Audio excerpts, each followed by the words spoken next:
I'm coming. More than 2 years ago, when we were finishing Last of Us Part 2, and we were working on those flashbacks within that scene for the first game, we got excited with the idea of like, oh man, what if we made The Last of Us Part 1 to look as good, if not better, than what we have done with Last of Us Part 2, which we really pushed the boundaries of like what we could do from gameplay and a graphical standpoint, and felt like if we do that, we could actually come even closer to our original vision of what the first game would have been had we not been constrained by technology.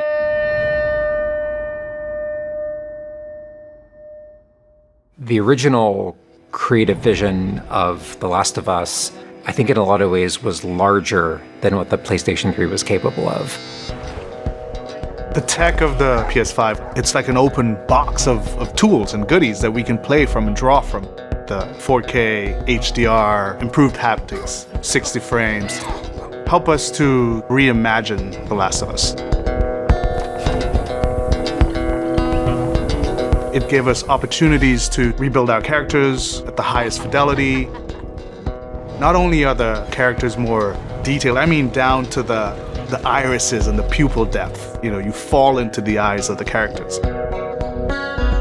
Aside from that, the facial animation is just way more believable. Like all the nuances, all the little subtle reactions, glances, glares, right? Like you get all of it almost closer to sort of the original performances.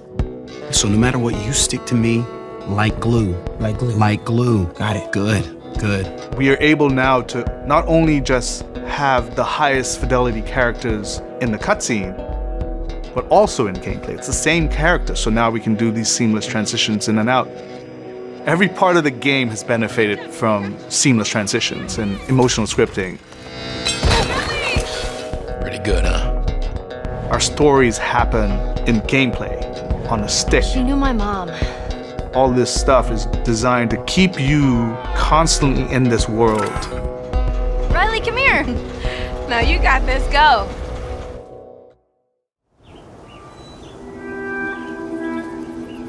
One of the things that the PlayStation 5 is really enabling is that we're able to have a density of physics objects in a scene that we could never do before. Like, this has always been the dream, is to have this number of bumpables, chippables, breakables, destructible objects in a scene. It just makes the world feel rich, makes it feel lived in. Materials can have the properties that you'd expect. The turret truck in Pittsburgh, when it's firing at you and it's just ripping apart the concrete and sending objects flying left and right. Seeing things break, like there's fear, there's a real fear that it invokes. And it's giving us a much more dynamic range of gameplay to play with. Surround him! Our AI tech has just increased incredibly. What we were building the basis off of was The Last of Us Part 2's AI. And it has sophisticated systems for things like the fundamental knowledge model of how these NPCs perceive and understand what the player is much more sophisticated. Now how the enemies are communicating with each other, how they're chasing you, how they're flanking you, how intense that fight feels, it's so much more rewarding coming out of it from the other side.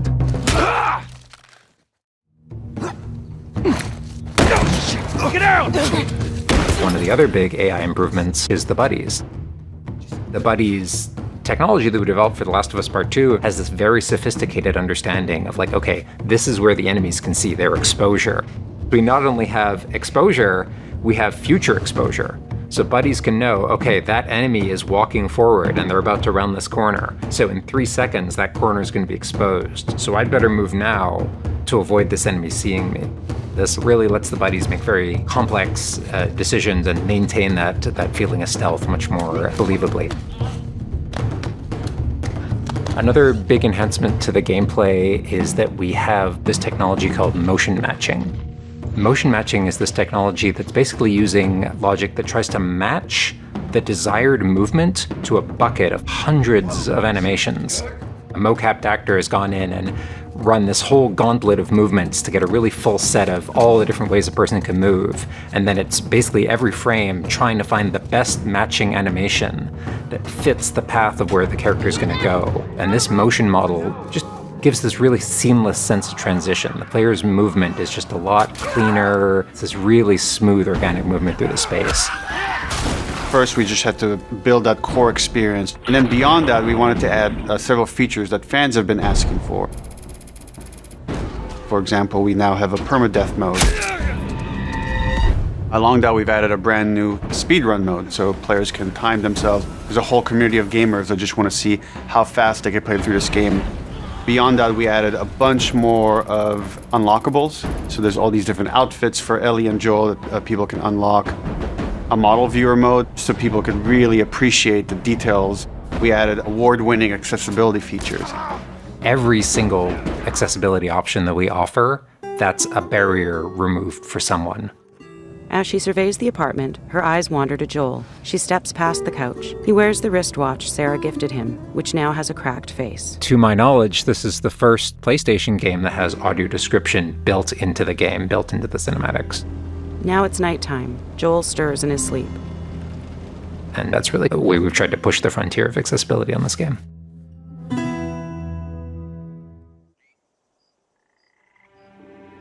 So much of the identity of The Last of Us is the world.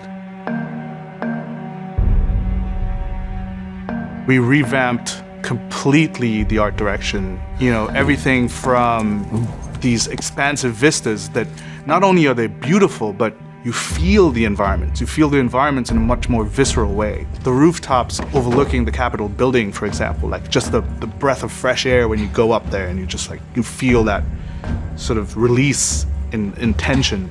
And then, you know, to juxtapose that down in the tunnels in Wilds, and you get that dank, flooded tunnel feel, that humidity, you can actually feel it. All these environments are just completely reimagined. Now we got our engine on the PS5, those haptics, the 3D audio, the fast loading. It really creates a much more immersive, and because of that, much more emotional experience. One of the things I absolutely love with the 3D audio in The Last of Us Part 1 is being able to hear an enemy before they sneak up on you. And trying to do a stalker fight with the 3D audio is just so much fun. You're hearing them skitter around in a different room, and you're hearing them trying to get up behind you.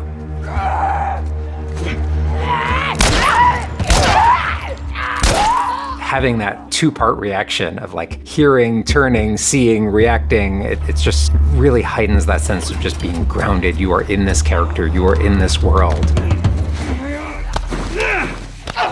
Now, with the PlayStation 5, the amount of control that developers have over the DualSense, it's really, really cool. All the guns in the game have a variable amount of resistance on the triggers when you aim them. The way it works with the bow is that at the very beginning, when they're starting to draw the bow, there's a little bit of resistance. And then as the bow gets tauter and tauter, the amount of resistance is increasing. And then when you release the bow, you're also getting that resistance going out of the trigger. When you are aiming and firing the shotgun, you're going to get a haptic vibration on the shot. And then what I think is one of the ways that the DualSense really advances things is you're going to get a haptic vibration on the pump of the shotgun. And what's much more sophisticated about that on the DualSense is that in effect has a little like speaker in it.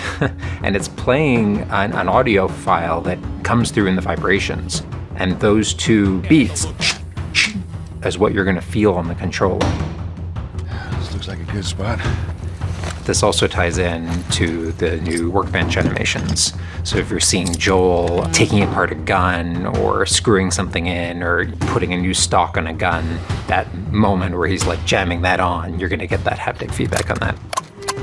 We have, haptics all across the board, for all the moments you kind of expect, for clambering, jumping, landing, meleeing, getting meleeed, like all those kind of high intensity moments we have represented in the haptics. What I personally absolutely adore is the way we can enhance the really quiet, subtle moments of gameplay. So it's like when Joel goes in to pet the giraffe, getting that little light touch on the haptics as he's petting the giraffe.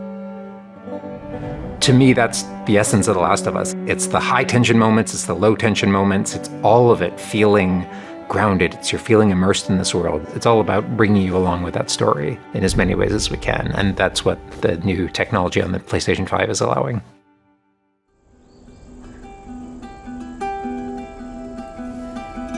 So is that everything you hoped for? Jury's still out. There's something special about that core experience of playing as Joel and Ellie on this journey.